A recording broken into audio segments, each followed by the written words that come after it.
पाठ का नाम है जीवन सूत्राणि। ये आज कक्षा 10 अनिवार्य, ध्यान देना, हिंदी अनिवार्य संस्कृत का आज ये अंतिम पाठ चलाया जा रहा है, जिसका नाम क्या है? जीवन सूत्राणि। जीवन सूत्राणि। ठीक, ये जीवन सूत्राणि देखिए, ध्यान दीजिएगा।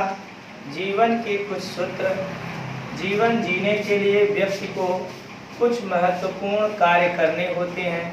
विशेष रूप से कुछ ऐसी भी बातें होती हैं जिन बातों को ध्यान पूर्वक रख करके व्यक्ति को कार्य किया जाए तो कार्य अच्छा होता है। ठीक है, यह एक कथा है और इस कथा को मैं आपको बताने जा रहा हूँ। कहने का मतलब यह है कि यह पाठ जो आपको जीवन सूत्राणि के नाम से पढ़ाया जाएगा, ये पाठ तो आप लोग पढ़ेंगे, लेकिन इस पाठ के अंतर्गत कहाँ से यह कथा ली गई है यह भी बताना जरूरी है। ठीक है, तो सबसे पहले हम आपको बताते हैं कि 5 पांडव थे। कौन थे? 5 पांडव। नाम आप लोग सुने होंगे। पांडवों का क्या नाम था?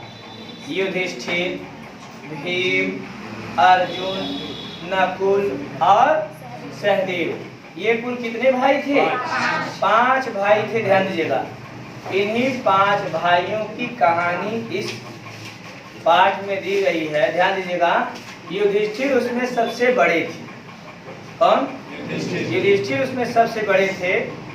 एक बार की बात है, ध्यान दीजिएगा, आप लोगों को पता होगा कि पांडव और कौरवों में जुआ हुआ था। जुआ बोले तो क्या बोलो?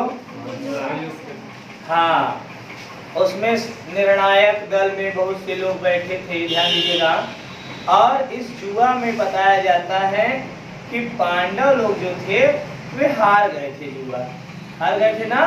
मामा शकुनी एक था जिसकी कूटनीति के कारण पांडवों को अपना राज और जितना भी सब कुछ था सब हार गए, धन संपत्ति सब कुछ। और तो और अंततः क्या हुआ कि पांडवों को 12 वर्ष का वनवास और 1 वर्ष का क्या हुआ?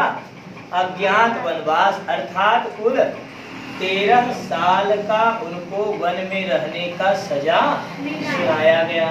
अब ध्यान दीजिएगा, 13 वर्ष की सजा को या 13 वर्ष के वनवास को जो मिला है, रहने का, वन में रहने का उनको आदेश मिला है, उसी आदेश को ध्यान में रख करके सभी 5 पांडव कहाँ निकले हैं?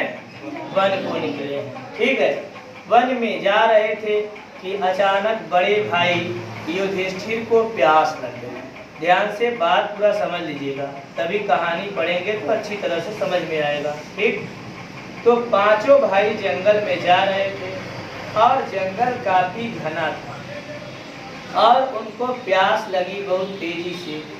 तो युधिष्ठिर जो बड़े भाई थे पांडवों में, उन्होंने अपने भाइयों से कहा कि हमें प्यास लगी। किसने कहा? युधिष्ठिर ने। किससे कहा? अपने भाई। तो उनका जो भाई था, ध्यान दीजिएगा, क्या नाम था? सहदेव। अपने छोटे भाई सहदेव को उन्होंने कहा कि भाई जाओ जल की व्यवस्था करो, प्यास बहुत ही तेजी में लगी हुई है।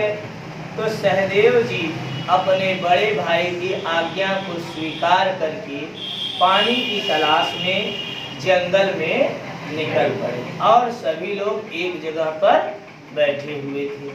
ध्यान दीजिएगा, युधिष्ठिर पानी के लिए भेज दिए हैं, सहदेव जी जा रहे थे कि अचानक उन्हें, ध्यान दीजिएगा, अचानक सहदेव को एक बहुत मतलब बड़ा तालाब दिखाई पड़ा और भी देख रहे हैं, कह रहे हैं ये कैसा तालाब है कैसा नहीं, सोच रहे हैं। फिर अचानक उनके मन में विचार आया कि भ्राता श्री ने आदेश दिया है कि जल्दी से जल्दी जल का प्रबंध किया जाए।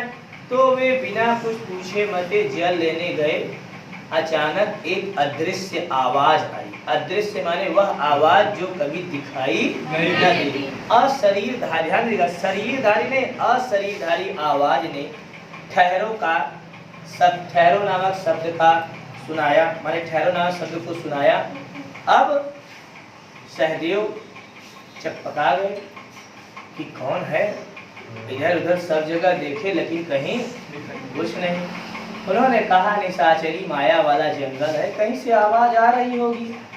फिर एक बार जब वो पानी लेने पहुंचे फिर एक बार आवाज आई। तो उस अदृश्य आवाज ने कहा कि ओ मार्गगामी जल पिपासित व्यक्ति, तुम पानी यहाँ से थोड़ा नहीं अधिक भी ले जाओ तो हमें कोई गम नहीं, हमें कोई दुख नहीं है, लेकिन मैं इस तालाब का स्वामी हूं और इस तालाब का पानी बिना मेरी इजाजत के कोई ले नहीं। जब तक मैं न कह दूं, मेरे आदेश के अनुसार पानी कोई छू नहीं सकता।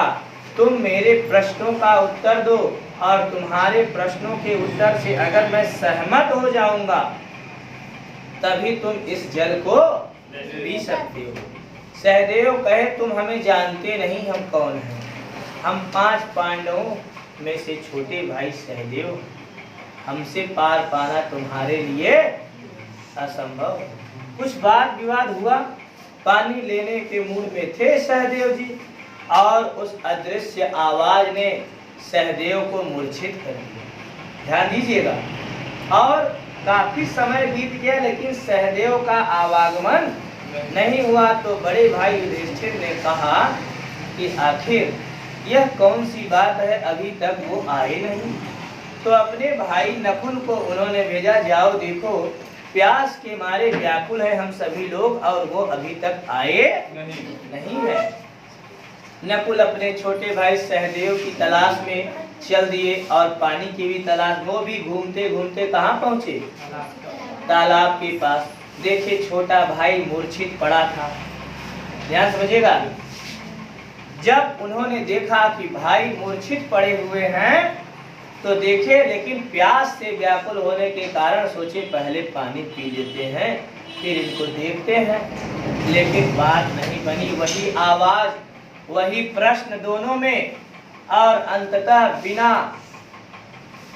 प्रश्न का उत्तर दिए जल पीने की इच्छा करते हुए वो भी मूर्छित अवस्था में पड़ गए। उसी समय जब उनको याद आई युधिष्ठिर को कि 2 भाई गए अभी तक जल लेकर के नहीं आए, तब उन्होंने तीसरे भाई अर्जुन को भेजा। अर्जुन आए, दोनों भाइयों को देखे मूर्छित, उन्हें भी प्यास लगी थी, पानी पीने की इच्छा जाहिर किए और यक्ष के प्रश्नों का उत्तर न दे करके पानी पीने की इच्छा में वे भी मूर्छित हो गए। भीम को भेजा गया, भीम आए, वे भी वही कार्य किए, वो भी मूर्छित हो गए। युधिष्ठिर ने सोचा आखिर ऐसी कौन सी निशाचरी माया, ऐसी कौन सी विघ्न आ गया है जिसके कारण ऐसी स्थितियां उत्पन्न हो रही है। जो भाई मेरा जा रहा है वो लौट ही नहीं रहा है। ध्यान दीजिएगा, अभी केवल पाठ का सारांश नहीं, पाठ के पहले की घटी हुई घटनाओं से आपको रूबरू कराया जा रहा है। भाई जानते रहेंगे तब ना उसके अभी जब कहानी खत्म है तब इसके आगे की जो कहानी हो रही है ये देखा। तो युधिष्ठिर भी घूमते टहलते आए और देखे कि इतना घना जंगल और इतने घने जंगल में इतना सुंदर और बहुत ही कमनीय तालाब है। आश्चर्यचकित पड़ गए, आश्चर्य में पड़ गए कि ये क्या हो गया। फिर लगी उनको प्यास थी और भाइयों को देखे मूर्छित, उनके समझ में नहीं आ रहा था। क्या समझ नहीं आ रहा था? सबसे पहले जब वो अपने बड़े भाई, अपने से छोटे और बाकी सबसे बड़े भीम को देखा, उन्हें बड़ा आश्चर्य हुआ। यह वही भीम है जिसके भुजाओं में कई हजार हाथियों का बल है। अगर एक मूक मार दे तो धरती कहां से कहां तक हट जाए।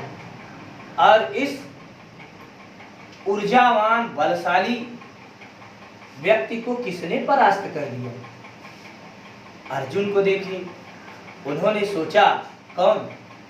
युधिष्ठिर ने सोचा कि यह मेरा अर्जुन भाई, जिसको लोग धनंजय कह के पुकारते हैं, गुरु द्रोण ने यह वचन दिया था कि पूरे संसार में इससे ज्यादा, इससे श्रेष्ठ धनुर्धर कोई नहीं होगा। ऐसे महान धनुर्धर को भला कौन परास्त कर सकता है?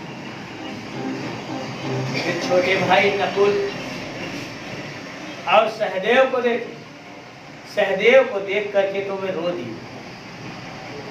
कहे यह छोटा भाई मेरा सहदेव भविष्य में कौन सी घटना घटने वाली है यह जान जाता है, फिर इसको किसने परास्त कर दिया? नकुल को देखिए, अर्थात बहुत दुखित हुए। कौन? युधिष्ठिर। और दुखित होने के पश्चात उनको लगी क्या थी? प्यास। और पानी पीने की इच्छा ज्यों ही करते हुए आगे बढ़े, वैसे ही आवाज आई, एक अदृश्य आवाज है जो दिखाई केवल सुनाई। उन्होंने कहा ठहरो। इतना सुनते ही युधिष्ठिर समझ गए कि किसी माया का खेल है, जिसके चंगुल में मेरे चारों भाई फंस गए। युधिष्ठिर धर्मनिष्ठ थे, धर्मवान थे, धर्मार्थी थे, धर्म के मार्ग पर चलने वाले थे। युधिष्ठिर ने कहा, हे आत्मन, आप कौन हैं? प्रकट होइए।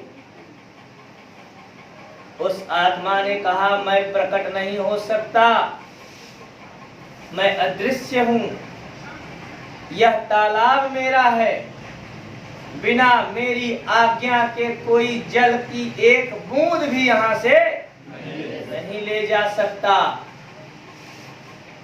कहे आत्मन, मुझे प्यास लगी है।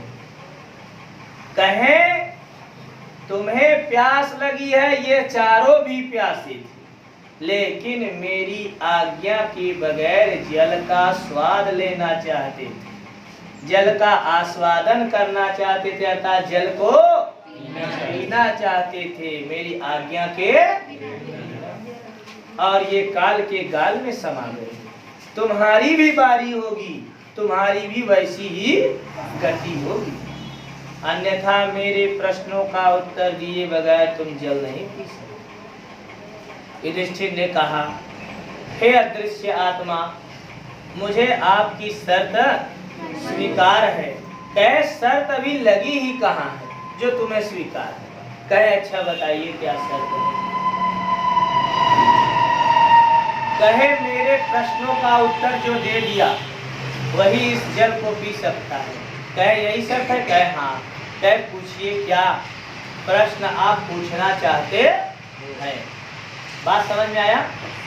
अब वो अदृश्य आवाज जिसे हम यक्ष के नाम से जानते, उस यक्ष ने महाराज युधिष्ठिर से कौन कौन सा प्रश्न पूछा, और उस प्रश्न के बदले में सम्राट युधिष्ठिर ने ऐसे कैसे कैसे उत्तर दिए, जिसके कारण वह अदृश्य आत्मा उनके उत्तरों से संतुष्ट हो गई। इस पाठ, इस कहानी का यही उद्देश्य है। अब ध्यान दीजिएगा, यक्ष ने जो प्रश्न पूछा और युधिष्ठिर ने जो उत्तर दिया, इन दोनों को मिलाकर के लिखा किया गया पाठ का नाम जीवन के कुछ महत्वपूर्ण सूत्र, मतलब कुछ अर्थ भी हैं जिनको हमें अपने भावी जीवन में धारण करना चाहिए। आइए यक्ष द्वारा पूछे गए प्रश्न और युधिष्ठिर के द्वारा दिए गए उत्तरों को पढ़ते हैं। तो अब समझ में आया? बोलो, समझ में आ गया ना? अब जब आप लोगों को यह समझ में आ गया कि अब कहानी कहाँ से लगी, हाँ, अब यक्ष देखिए प्रश्न पूछे हैं और एक एक श्लोक में 4 प्रश्न पूछे गए। कितने कितने? 4। तो उत्तर कितने होंगे? 4 उत्तर भी होंगे। आइए देखिए यक्ष क्या प्रश्न पूछ रहा है। देखिए लिखा है कि किंस्वित गुरुतरम माता, मिला? किंचिद गुरुतरम भूमे है सर ना, किंचिद गुरुतरम भूमे किंचिद उच्चतरम चखात और किंचिद शीघ्रतरम वातात किंचिद बहुतरम तृणात्। देखिए यक्ष प्रश्न पूछ रहा है कि किंचिद, किंचिद मतलब होता है क्या है, किंचिद मतलब क्या है। गुरुतरम, मिला? गुरुतरम का मतलब होता है भारी और भूमे मतलब भूमि। युधिष्ठिर से यक्ष ने प्रश्न किया कि भूमि से भी अधिक भारी क्या है?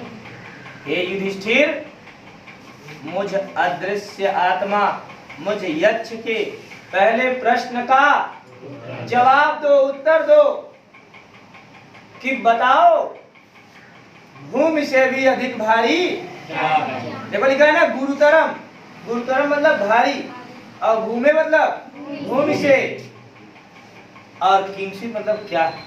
भूमि से भी अधिक भारी क्या है? और आगे प्रश्न करता है किंचित उच्चतरम चखात। किंचित मतलब क्या है? उच्चतरम माने ऊंचा और खात मतलब आकाश। और बताओ आकाश से भी अधिक ऊंचा क्या है? ध्यान से समझिएगा। पहला प्रश्न क्या आया कि भूमि से भी अधिक भारी क्या है? आकाश से भी अधिक ऊंचा क्या? याद रखिएगा, खात मतलब आकाश होता है, उच्चतरम मतलब ऊंचा, किंचित मतलब क्या है? मतलब भूमि से भी अधिक भारी क्या है और उच्चतरम किंचित चखात और आकाश से भी अधिक ऊंचा क्या है? तीसरा प्रश्न उसी में रखे हैं कि किंचित शीघ्रतरम वातात। ध्यान दीजिए, वात माने होता है हवा, हवा से भी अधिक शीघ्रतरम मतलब तेज गति से चलने वाला। किंचित मतलब क्या है? हवा से भी अधिक तेज क्या चलता है? हवा बहुत तेज चलती है ना। पहले प्रश्न में उन्होंने पूछा कि भूमि से भी अधिक भारी क्या है। दूसरे में क्या प्रश्न पूछा गया? आकाश से भी ऊंचा क्या है। और तीसरे में पूछा गया वायु से, हवा से भी अधिक तेज चलने वाला क्या है। और चौथा और अंतिम श्लोक का अर्थ लिखा है कि किंचित बहुतरम तृणात्। मिला? किंचित बहुतरम तृणात्। और किंचित मतलब क्या है? तृणात् मतलब तिनका। तिनका मतलब समझते हैं? हाथ पे जो छोटे छोटे कण बैठ रहे हैं, फूंक दे तो उड़ जाते हैं। किंचित बहुतरम तृणात्, इसका मतलब यह है कि तिनके से भी अधिक, तिनके से भी अधिक दुर्बल क्या है?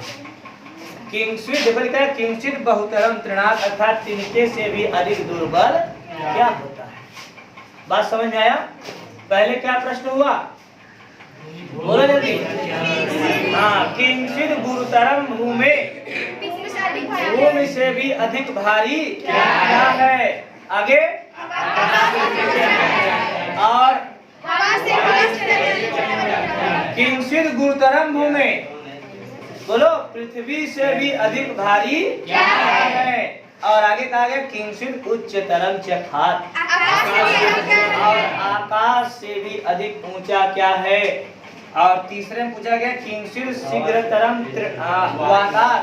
वातात मतलब हवा से भी अधिक तेज चलने वाला क्या है, तथा तिनके से भी अधिक दुर्बल बनाने वाला क्या है। ये प्रश्न उन्होंने पूछा, किसने? उस अदृश्य आत्मा ने। अब देखिए युधिष्ठिर उत्तर दे रहे हैं सोच विचार करके। युधिष्ठिर ने उत्तर दिया कि माता गुरुतरा भूमे। देखो लिखा है ना, माता गुरुतरा भूमे। माता जो है ना वह भूमि से भी अधिक भारी होती। माता भूमि से भी अधिक भारी है। अच्छा बताइए ये कैसे संभव है कि माता भूमि से भी अधिक भारी है? बताओ। माता भूमि से भी अधिक भारी है। बहुत ज्यादा इसका लंबा स्पीच हो जाता है, एक लाइन में आपको समझाते हैं। सिर्फ इतना जान लीजिए कि माता जो होती है ना, वो खुद गीले में सो जाती है और आपको सूखे में सुला देती है। जब छोटे हम लोग हुए होंगे तो इसी में समझ जाइए माता का हृदय कितना भारी होता है। तो माँ का स्थान भूमि से भी अधिक भारी है। और पिता च उच्चतरम च खात, और पिता का स्थान आकाश से भी अधिक ऊंचा है। अब समझ में आ रहा है? पिता आकाश से भी अधिक ऊंचा, माता भूमि से भी अधिक भारी। और उन्होंने तीसरा प्रश्न किया था ना कि किंचित शीघ्रतरम वाता, हवा से भी अधिक तेज चलने वाला क्या है? तो युधिष्ठिर कह रहे हैं मन। देखो लिखा है ना कि मनः शीघ्रतरम वाता, मन जो है, सोचने की जो प्रवृत्ति है, इसी को मन कहते हैं ना, ये मन हवा से भी अधिक तेज चलने वाला है। कैसे? आप कोचिंग में आके बैठे हैं और सोच रहे हैं कि 10-20 रुपया हम गमखा में घरे रख के आए रहे, का पता पहुंचत घरे वाले ले ले ठीक रहे, केहू और न ले, नहीं तो फिर दोबारा मिलब। हवा अभी यहाँ से चली थी, आपका मन घर नहीं, घरे में जो है गौखा वा में। सही बात है पंकज? तो युधिष्ठिर जी बता रहे हैं कि हे यक्ष सुनो, माता भूमि से अधिक भारी, पिता का स्थान आकाश से भी अधिक ऊंचा, और मन हवा से भी अधिक तेज चलने वाला होता है। तथा चिंता बहुतरी तृणा, और ये जो चिंता है ना, चिंता ये तिनके से भी अधिक दुर्बल बना देती है। चिंता जिसको पकड़ ली वो बेचारा शमशान घाट या कब्रिस्तान पहुंच जाएगा। पता है कैसे? आप लोग सुने होंगे चिंता का नाम ना। चिंता जिस व्यक्ति के, अब कहावत एक कही गई है, सुन लीजिए, चिंता से चतुराई घटी और दुख से घटी शरीर। चिंता से चतुराई घटी, दुख से घटी शरीर, पाप करे लक्ष्मी घटी, कही गए दास कबीर। अगर आप चिंता करेंगे, किसी भी चीज की सोच ले लेंगे दिमाग में, तो आपकी बुद्धिमानी, विद्वानता, चतुराई सब कुछ खत्म। और अगर आपके अंदर दुख की भावना आ गई तो घटी शरीर। साबुन जब आदमी लगावत है तब चूकत है। सही बात है नहीं? गलता है ना, लेकिन अगर तुम्हें दुख हो गया ना तो गल जाता। कैसे गलबा जानते है? ठीक है। हाँ, और कहा गया पाप करे लक्ष्मी घटी, और अगर पाप कर रहे हैं तो लक्ष्मी घट जाएगी। ध्यान देना, दास कबीर ने यह सब बातें कही है। अब समझ में आ गया? तो उन्होंने कहा कि हे यक्ष, मेरे प्रश्न का उत्तर सुनो।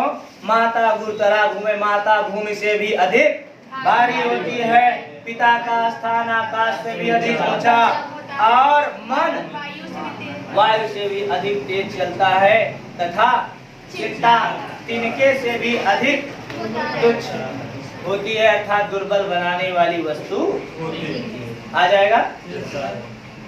आइए अगला। अब देखिए, इनके प्रश्नों से वो हल्का सा सहमत हुआ है। जो इन्होंने प्रश्न किया तो युधिष्ठिर के उत्तरों से यक्ष सहमत अभी नहीं हुआ है, लेकिन कह रहा है हाँ तुम ठीक कह रहे हो। अब मैं अगला प्रश्न पूछता हूँ। अब देखिए, फिर उसने 4 प्रश्न किए। क्या किए? आतुरस्य नहीं, किंचिद मित्रो, ये ना, किंचिद प्रवसतो मित्रम, क्या लिखा है? किंचित प्रवसतो मित्रम किंचित मित्रम गृहे सतः आतुरस्य च किम मित्रम किंचित मित्रम मरिष्यति। अब देखिए यक्ष प्रश्न कर रहा है किससे? युधिष्ठिर से प्रश्न कर रहा है। कह रहा है कि किंचित मित्रो, देखो लिखा है किंचित प्रवसतो मित्रम।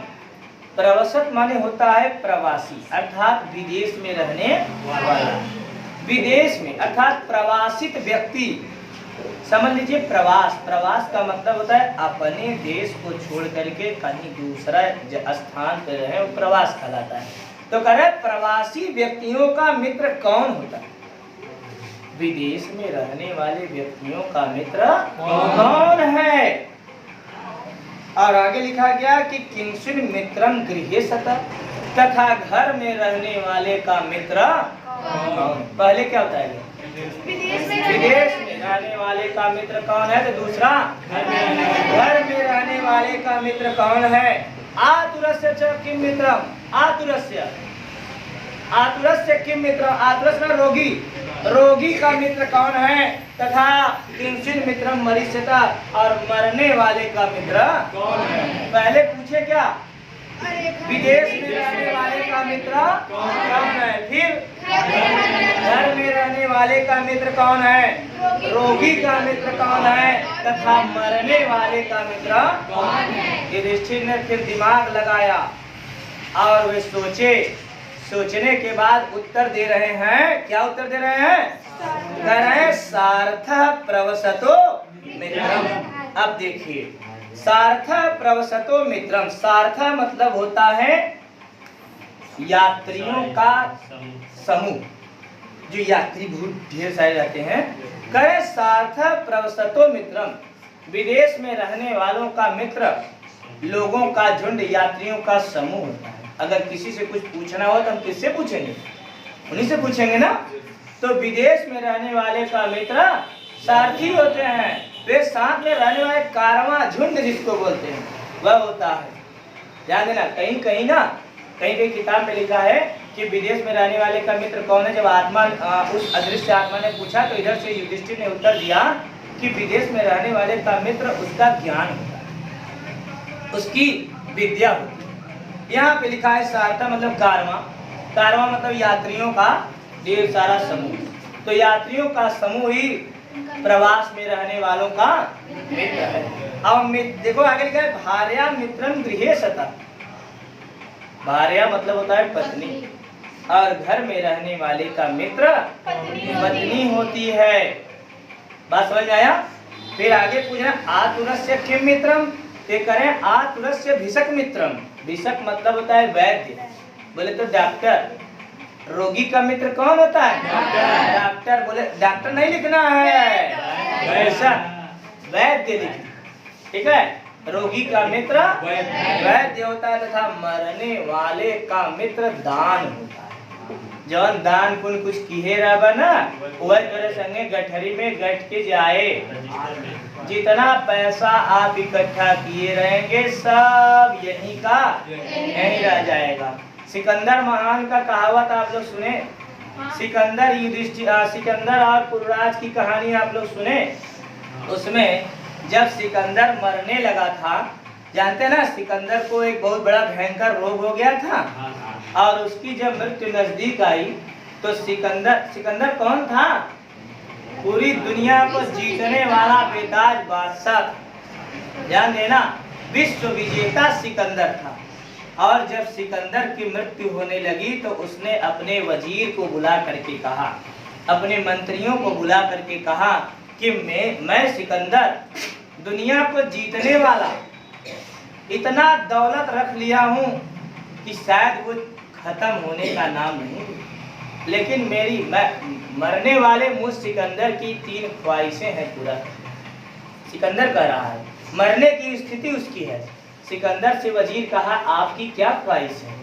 कहे हमारी 3 इच्छाएं हैं, आप पूर्ण कीजिएगा। कहे बोलिए। कहे मैं सिकंदर जीवन भर केवल और केवल जीतने का उद्देश्य रखा।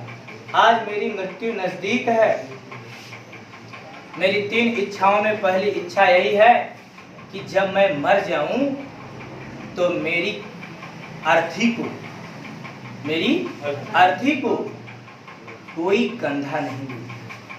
वजीर ने कहा फिर आपकी अर्थी जाएगी कैसे शमशान घाट, कब्रिस्तान, भाई जो रहा होगा। कहे मेरी अर्थी को वही कांधा देगा जो दुनिया का सबसे महत्वपूर्ण और सबसे बड़ा वैद्य होगा। वैद्य मतलब डॉक्टर, बड़े से बड़े डॉक्टरों को बुलाओ, वही लोग मेरी अर्थी को कंधा देंगे। कहें ये कौन सी बात है? कहें दूसरा बात सुनो। कहें क्या?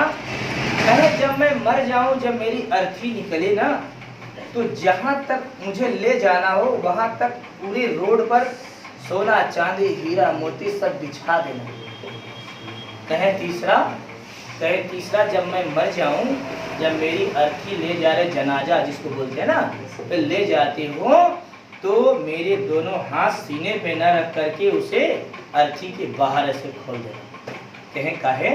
कहें बता रहा हूँ ताकि लोग देखें तो कहें यह वही सिकंदर है जिसने जीवन भर धन दौलत कमाया, ऐसो आराम में रहा, लेकिन देखो आज यह मर के जा रहा है और इसको कौन लेके जा रहा है।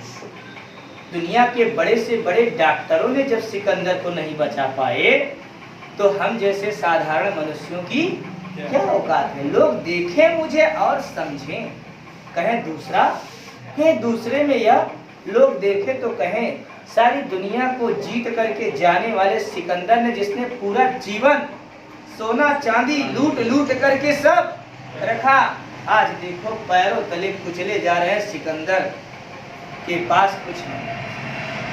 कहें तीसरा भी देखें लोग तो कहें यह वही सिकंदर है जिसने बेशुमार दौलत रखा, लेकिन जाते वक्त यह एक टुकड़ा नहीं ले जा पा रहा है, दोनों हाथ इसके खुले खाली। देखिए हम मनुष्य ना जब जन्म लेते हैं तभी हमारे अंदर अहंकार आ जाता है। कैसे बताएं? जब छोटा सा शिशु जन्म लेता है ना तो ऐसे नहीं किए रहता, ऐसे किए रहता है।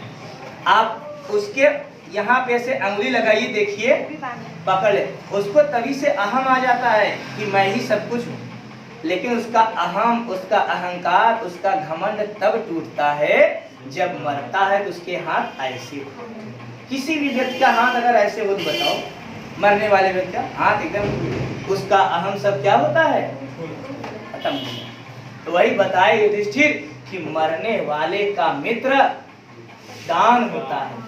जो दान पुण्य आप किए रहेंगे वही दान पुण्य वहां परमात्मा के रजिस्टर में लिखा जाएगा। आपको बताए थे ना कि जैसे हम लोग यहाँ काशी गोमती यूनियन बैंक हर जगह खाता खुलाए रहते हैं, वैसे ही हम लोगों का भी परमात्मा के यहाँ 2 अकाउंट चलता है। हमारे गुरुजी, हमारे श्रद्धेय गुरुजी बताते हैं कि परमात्मा के यहाँ भी 2 अकाउंट हर एक व्यक्ति का खुला है, एक पाप का और एक पुण्य का। किस अकाउंट में आपके बैलेंस ज्यादा होंगे ये आप सोच सकते हैं। बताओ, पुण्य वाला ज्यादा है, पुण्य वाला हरा कलर होता है और बुराई वाला सुभान से जानते हैं परमात्मा से इसका लगता है कनेक्शन है। ध्यान देना, परमात्मा के यहाँ हम लोगों के 2 खाते चलते हैं, एक पुण्य का और एक पाप का। जब हम लोग वहाँ पहुँचेंगे परमात्मा के यहाँ ना तो हम लोगों के दोनों अकाउंट तुरंत चेक होंगे, अंगूठा लगा तुरंत फिंगर लगेगा। और परमात्मा के जो दूत सुनिए परमात्मा के जो दूत बैठे रहेंगे ना वे तुरंत ही बता देंगे कि इनके पुण्य की इतनी लंबी लिस्ट है कि हम पासबुक पे एंट्री नहीं कर पा रहे हैं। वो मशीन में लगाते थक जाएगा, हजारों पासबुक भर जाएंगे, लेकिन पाप का सिलसिला टूटने वाला। अब पुण्य का जो दूत बैठा रहेगा, एक आध पासबुक भरेगा, उसके बाद कह दिया मेरा काम तो हो। परमात्मा तब उसी के अनुसार फिर हमारे कर्मों का लेखा जोखा होगा और शायद ही हम फिर से मनुष्य बन पाए और इस दुनिया में फिर से बात समझ में आया? तो मरने वाले का मित्र कौन होता है? दान होता है। ये आप दो पढ़ लीजिए, अच्छे से दोहरा लीजिए।